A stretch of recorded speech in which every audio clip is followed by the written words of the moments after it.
Movie की story शुरू होती है विशाखापट्टनम शहर से, जहां गोल्ड की स्मगलिंग करने वाली एक कंपनी थी जो कि किंग पिन लॉजिस्टिक्स के नाम से अपना इल्लीगल बिजनेस करती थी। उनका मेन काम था गोल्ड बिस्किट्स और लग्जरी वॉचेस का सप्लाई करना। उस कंपनी में हजारों वर्कर्स यानी कूली काम करते थे, जिन्हें स्ट्रिक्टली चेक करके ही अंदर भेजा जाता था, क्योंकि अक्सर वहां मजदूर के भेस में पुलिस के जासूस घुस जाते थे। वर्कर्स को हैंडल करता था दयाल नाम का एक खतरनाक आदमी, जो कि जासूसों पे तीखी नजर रखता था। इसके अलावा वो आधा बिजनेस भी संभालता था, और जो कोई भी उनके धंधे में टांग अड़ाता था, दयाल उसे बेरहमी से मार देता था। लेकिन कंपनी का असली मालिक था साइमन नाम का एक आदमी, जिसने गोल्ड स्मगलिंग की आड़ में हार्ट ट्रैफिकिंग यानी गैर कानूनी तरीके से दिल बेचने का भी काम शुरू कर दिया था। वो आए दिन अपने किसी वर्कर का हार्ट निकालकर फॉरेन में महंगा बेचता था, जिसके बारे में इंटरनेशनल सिंडिकेट यानी उस क्राइम ऑर्गेनाइजेशन को भी नहीं मालूम था जिनके साथ साइमन काम करता था। और इस नए काम की वजह से वो पहले से बहुत ज्यादा अमीर हो गया था, जिससे कई लोग जलन के मारे उसके दुश्मन बन गए। और जब वो लोग ये जान नहीं पाए कि साइमन क्या काम कर रहा है, तो उन्होंने उसे मारने का सोचा। फिर एक दिन कई सारे गुंडे साइमन पे हमला कर देते हैं, जिनसे वो और दयाल मिलकर लड़ते हैं और सभी आदमियों को खत्म कर देते हैं।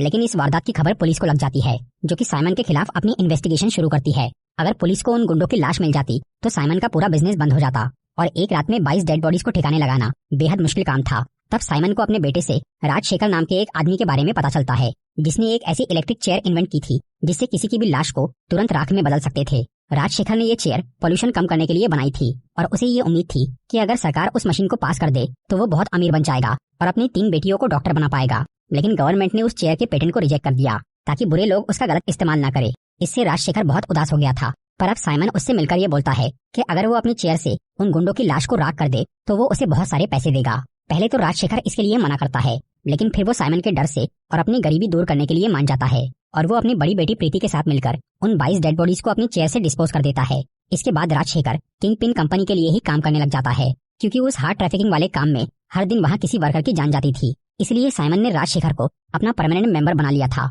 और उसके चेयर से आसानी से लाशें ठिकाने लगा रहा था।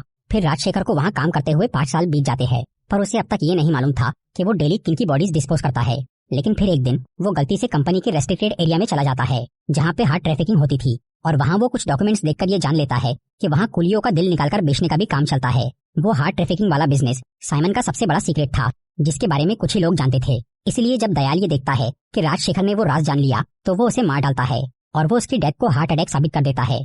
फिर राजशेखर की मौत की खबर चेन्नई तक पहुंच जाती है, जहां उसका पुराना दोस्त देवराज उर्फ देवा रहता था, जो कि बहुत पहले एक कंपनी में कुली था, जहां राजशेखर टेक्नीशियन का काम करता था।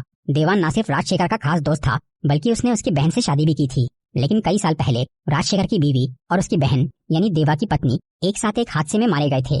तब ये दोनों दोस्तों का झगड़ा हो गया और वो अलग हो गए। हालांकि देवा एक अच्छा इंसान था, लेकिन वो बहुत लड़ाकू था, और राजशेखर एक सीधा साधा आदमी था। उसने देवा को सुधारने की बहुत कोशिश की थी, पर जब वो नहीं सुधरा तो राजशेखर उससे अलग हो गया। अभी जब देवा उसके मरने की खबर सुनता है, तो वो विशाखापट्टनम में उसके अंतिम संस्कार में चला जाता है, जहाँ राजशेखर की बेटी प्रीति उसे देखकर गुस्सा हो जाती है और अपने घर से बाहर निकाल देती है। हालांकि देवा उसका अंकल यानी फूफा था, लेकिन फिर भी वो उसकी इज्जत नहीं करती थी।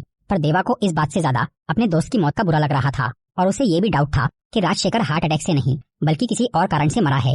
इसलिए वो उसकी पोस्टमार्टम रिपोर्ट चेक करता है, जिसे बदला गया था। तब देवा उसकी ओरिजिनल रिपोर्ट निकलवाता है, जिससे उसे पता चलता है कि राजशेखर दिल के दौरे से नहीं बल्कि दिल पे वार करने से मरा है, यानी मर्डर। जिससे देवा को लगता है कि राजशेखर के कातिल उसकी बेटियों के पीछे भी आ सकते हैं। इसलिए वो उनके आसपास रहता है और प्रीति को इस बारे में बताता है, लेकिन वो उसकी बात पे ध्यान नहीं देती। फिर देवा को राजशेखर के एक दोस्त रवि से पता चलता है कि वो पिछले 5 साल से साइमन के लिए काम कर रहा था और अपनी चेयर से वहाँ लाशें ठिकाने लगाता था। इससे देवा को लगता है कि राजशेखर के मर्डर में साइमन की गैंग का ही हाथ है, और क्योंकि प्रीति भी वो चेयर ऑपरेट करना जानती थी, इसलिए वो गुंडे उसके पीछे आ सकते हैं। दूसरी तरफ साइमन अपने वर्कर्स की डेड बॉडीज को लेकर बहुत परेशान था, क्योंकि राजशेखर मर गया था और उसकी वो चेयर किसी को भी ऑपरेट करना नहीं आता था। इसलिए वो दयाल पे लाश छुपाने का प्रेशर डालता है, क्योंकि उसी ने राजशेखर को मारा था। तब दयाल को याद आता है कि प्रीति भी वो चेयर चलाना जानती है, इसलिए वो उसे लाने के लिए कुछ गुंडे उसके पास भेजता है। तब देवा वहाँ पहुंचकर उन सब आदमियों को बहुत पीटता है। आखिर में जब एक गुंडा बोलता है कि उन्हें वो चेयर ऑपरेट करने के लिए प्रीति की जरूरत है, तो देवा उसे कहता है कि उस मशीन को वो भी चलाना जानता है, और वो खुद प्रीति के साथ दयाल के पास पहुंच जाता है, इस उम्मीद में कि वो उस कंपनी में रहकर राजशेखर की मौत का सच जान लेगा। वहाँ देवा दयाल को बोलता है कि वो राजशेखर का असिस्टेंट है और उसकी मशीन यूज करना जानता है, जिसकी वजह से उसे बॉडी डिस्पोज करने का काम मिल जाता है। तब देवा प्रीति से वो प्रोसेस सीख लेता है और उसके साथ मिलकर लाशों को राख बनाने लगता है, जिसके उन्हें अच्छे पैसे मिलते हैं। लेकिन देवा को उससे मतलब नहीं था, वो बस वहाँ रहकर अपनी छानबीन कर रहा था।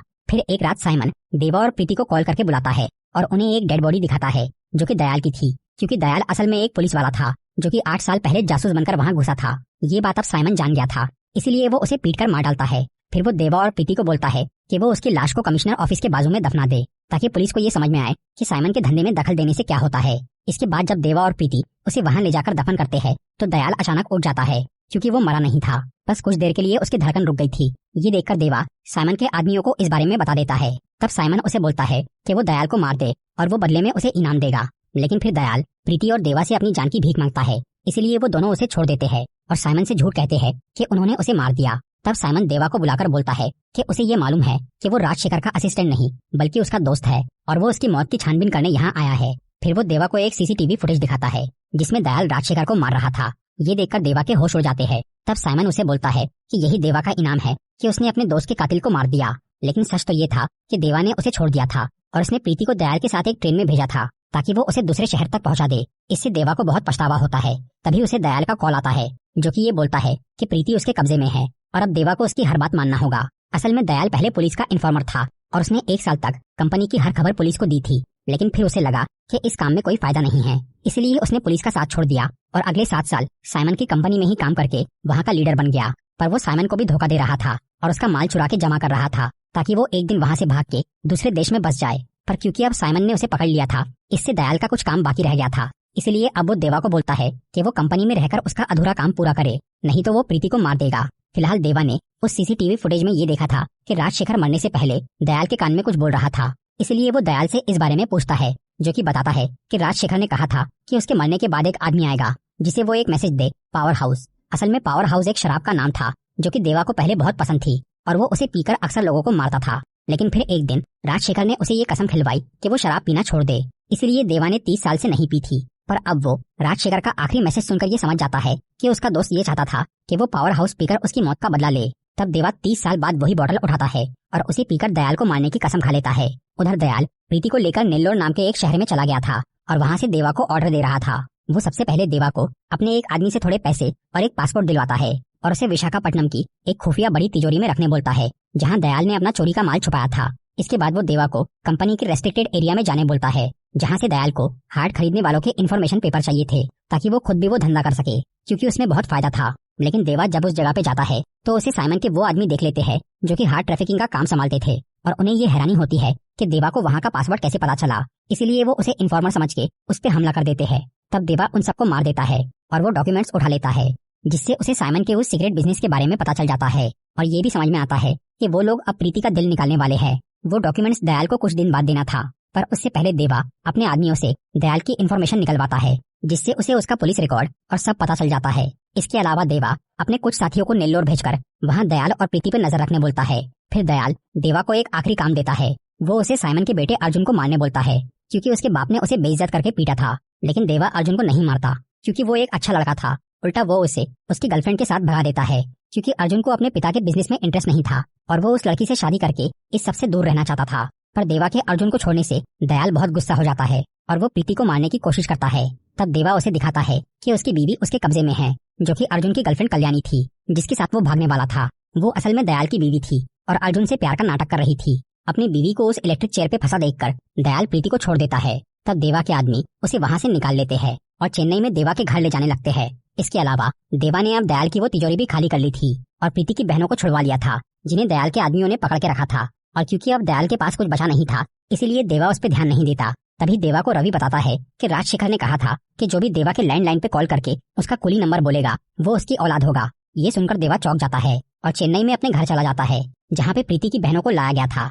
देवा को ये डाउट था कि उन दोनों में से कोई एक उसकी बेटी है, लेकिन ऐसा नहीं था, इसलिए देवा अपने लैंडलाइन पे कॉल आने का इंतजार करने लगता है। दूसरी तरफ कल्याणी उसी चेयर पे कैद थी और अर्जुन और कुछ लोग उस पर नजर रख रहे थे। लेकिन फिर कल्याणी रोने का नाटक करती है और बोलती है कि उसने मजबूरी में दयाल की बात मानी, जिससे अर्जुन बेवकूफ बन जाता है और उसे आजाद कर देता है।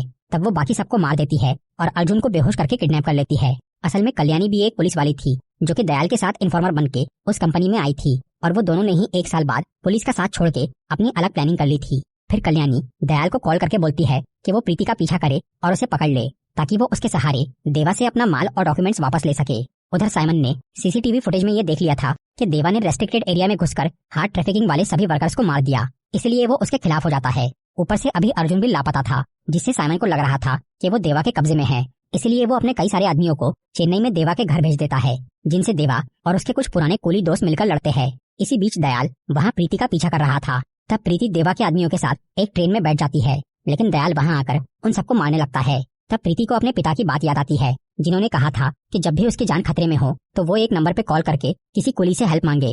इसलिए प्रीति एक कॉल करती है, जो कि देवा के लैंडलाइन पे जाता है। वो सुनकर देवा को समझ में आता है कि प्रीति राजशेखर की नहीं बल्कि उसकी बेटी है। लेकिन उस वक्त देवा साइमन के गुंडों से लड़ने में बिजी था, इसलिए वो प्रीति की मदद करने अपने साथियों को वो ट्रेन स्टेशन पे भेज देता है। उधर दयाल प्रीति के पास आने की कोशिश में एक आदमी से लड़ते हुए ट्रेन से नीचे गिर जाता है, लेकिन कल्याणी भी अभी उसी ट्रेन में थी और वो प्रीति का पीछा कर रही थी। फिर वो दयाल को बताती है कि उसने अर्जुन को एक कार में कैद करके रखा है, जहाँ पे दयाल जाता है और साइमन को वीडियो कॉल करके बोलता है कि देवा असली इन्फॉर्मर है जिसने उसे फंसाया और उसके पास उनके हार्ट ट्रैफिकिंग के सारे डॉक्यूमेंट्स भी है। फिर दयाल कहता है कि देवा ने उसकी बीवी को किडनैप किया है और उसे अर्जुन को मारने बोला है। फिर वो उस वीडियो कॉल पे साइमन के सामने उसके बेटे को मार देता है। दूसरी तरफ कल्याणी चेन्नई स्टेशन पे प्रीति से मिलती है और बोलती है कि देवा ने उसे उसके साथ अपने घर बुलाया है। प्रीति उस पर भरोसा कर लेती है। तब कल्याणी उसे अपने साथ एक टैक्सी में बिठाती है, लेकिन वो गाड़ी असल में साइमन के आदमियों की थी, जो कि दयाल और देवा से बदला लेने के लिए कल्याणी और प्रीति को पकड़ना चाहता था। फिर वो आदमी उन दोनों को अपने साथ साइमन की कंपनी के एक शिप पे ले जाते हैं और जब देवा को ये खबर मिलती है तो वो भी उस शिप पे चला जाता है। वहाँ साइमन दयाल को वीडियो कॉल लगाकर उसके सामने कल्याणी को मार देता है, क्योंकि उसने अर्जुन को फंसाया था। फिर देवा वहाँ आता है तो साइमन उसे बोलता है कि अगर उसने उसके कहने पर दयाल को मार दिया होता तो अर्जुन आज जिंदा होता, इसलिए अब वो प्रीति को मार के अपने बेटे की मौत का बदला लेगा। फिर साइमन अपने वर्कर्स को प्रीति का दिल निकालने बोल देता है। इसके अलावा साइमन को हमेशा ये लगता था कि उसने देवा को पहले कहीं देखा है, पर उसे कुछ याद नहीं आ रहा था, इसलिए आज देवा उसे अपना इतिहास बताता है। 35 साल पहले वो उसके बाप जेवियर की कंपनी में एक कुली था, जो कि ड्रग्स बेचता था। एक बार जेवियर ने देवा और कई कुलियों को फॉरेन भेजा था, जहाँ वो ड्रग्स के साथ पकड़े गए। तब जेवियर ने सारा इल्जाम उन वर्कर्स पर डाल दिया, जिससे उन्हें मौत की सजा मिल गई। फिर देवा ने अपने साथियों के साथ मिलकर एक जंग लड़ी, जिसमें उन्होंने वो सजा देने वालों को ही मार दिया, पर उसमें कुछ कुली भी शहीद हो गए। इसके बाद देवा ने सबके सामने जेवियर को मारा, क्योंकि उसने अपने वर्कर्स का गलत इस्तेमाल किया था। ये सुनकर साइमन को याद आ जाता है कि उसने देवा को बचपन में अपने बाप को मारते हुए देखा था। इसलिए अब साइमन गुस्से में देवा से लड़ना शुरू करता है, लेकिन आखिर में वो हार जाता है और देवा उसे मार देता है। इसी दौरान उसके कुली साथी भी वहाँ आ गए थे, जिन्होंने प्रीति को बचा लिया था, और बाद में वो सब उस शिप को तबाह कर देते हैं। पर तभी उस जगह पे बहुत सारे फॉरेनर गुंडे आते हैं और वो सब देवा, उसके साथी प्रीति और उसकी बहनें और साइमन के कई आदमियों को उठाकर एक रेगिस्तान में लेकर चले जाते हैं। वो फॉरेनर असल में सिंडिकेट लीडर दाहा के लिए काम करते थे, और दाहा काकर नाम के एक आदमी का बेटा था, जो कि पहले जेवियर का पार्टनर था। दाहा अब अपने पिता का स्मगलिंग बिजनेस संभाल रहा था और वो ग्लोबल सिंडिकेट लीडर बन गया था। उसे जब ये भनक लगी कि साइमन सिंडिकेट के रूल्स तोड़ के कोई नया काम कर रहा है, तो वो इसकी जांच करने के लिए मैक्सिको से इंडिया आता है। पर यहाँ आते ही उसे साइमन की मौत का पता चला, इसलिए उसने सबको पकड़ लिया। फिर दाहा उस रेगिस्तान में साइमन के आदमियों को मार देता है, क्योंकि वो इल्लीगल हार्ट ट्रैफिकिंग कर रहे थे। इसके बाद वो देवा को मारने आता है, क्योंकि उसने साइमन को मारा था। लेकिन फिर दाहा अचानक रुक जाता है और उसे याद आता है कि देवा वही आदमी है जिसने बचपन में उसके सामने जेवियर को मारा था। दाहा तब से देवा का फैन बन गया था, क्योंकि सिर्फ एक कुली होने के बावजूद भी उसका एटीट्यूड और पावर गैंगस्टर से भी ज्यादा था। दाहा ने जब अपने पिता का बिजनेस संभाला, तब उसने देवा को बहुत ढूंढा, क्योंकि वो उसे अपना पार्टनर बनाना चाहता था, पर देवा उसे कहीं मिला नहीं। और अब जब वो उसके सामने था, तो दाहा उसे अपने साथ काम करने का ऑफर देता है। इस पर देवा काकर और उसके बेटे को बोलता है कि वो उनके साथ काम तभी करेगा जब वो कुलियों की सुरक्षा का ध्यान रखेंगे और उनके साथ कोई धोखेबाजी नहीं करेंगे। फिर उस जगह पे दाहा के आदमी दयाल को पकड़ के लाते हैं, जिसे देवा एक बड़े से गड्ढे में दफन करके अपने दोस्त की मौत का बदला लेता है। इस सब के बाद में प्रीति और उसकी बहनें फॉरेन चली जाती है। प्रीति ने अब देवा को माफ कर दिया था और वो उसे सर के बजाय अंकल बोलने लगती है, पर देवा उसे ये नहीं बताता कि वो असल में उसी की बेटी है और वो उसे एयरपोर्ट पे छोड़ के चला जाता।